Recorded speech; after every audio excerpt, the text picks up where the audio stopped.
of the Sunrise Movement, which is a climate justice organization fighting for justice all over this country. So I'm here today to speak about climate justice. So let's start with a show of hands if you've heard about the climate crisis. Go ahead and raise your hand. All right, everyone's hands are up. I love it. All right, show of hands if you think it's a big deal, pretty big deal. Yep, hands are up. Okay. Show of hands if you think that it's such a big deal that it actually affects all of life on Earth. Hands up. All the hands. Yeah. Yes, you'd be right. As many of you probably know, in 2018, the UN climate body said that they put out a report that said, quote, rapid, far-reaching, and unprecedented change is needed in all aspects of society to prevent climate catastrophe. Rapid, far-reaching, and unprecedented change. And they gave us until the year 2030 to cut our global emissions in half if we want to prevent runaway climate change. So I want to see a show of hands if you think that Joe Biden, without a movement pushing him, wants rapid, far-reaching, and unprecedented change in every aspect of our society. No. Right, he's told us repeatedly that he wants to preserve the status quo. He wants to return us to a pre-Trump America. And is that good enough? No, it's not good enough. But there's good news. This summer, 26 million people poured into the streets all around this country declaring that Black Lives Matter. Yes. We saw visionary organizing from the Movement for Black Lives and their partners. And let me tell you, all movements for justice are one.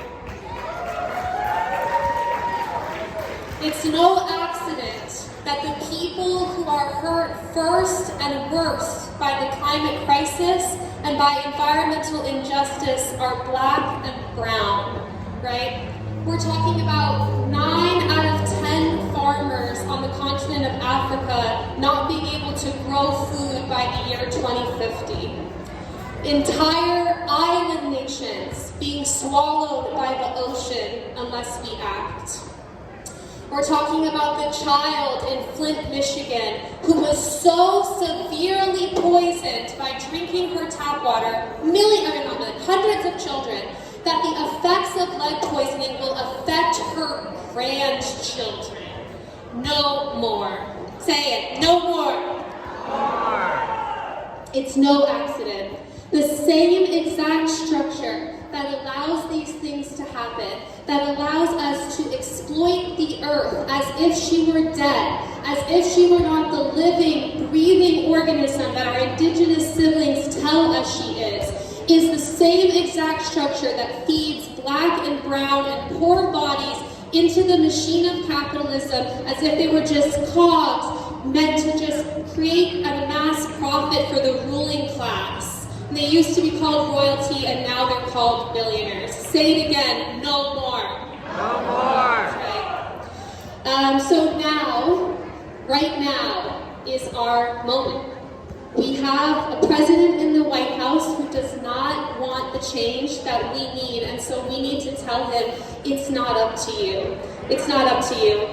We need to be more organized and more powerful than we have ever been before. So if you're here today and you're not part of a group yet that's organizing for change, then I want you to listen to the speakers tonight and find one that sets your heart on fire. And then go talk to them. Go talk to the booths around you and ask, how can I get involved? How can I join this group? And if you're here and you're part of a group, I want you to ask yourself, how can I make my group the most welcoming place possible? How can I make it a place where people feel loved, where people feel seen, where people feel appreciated?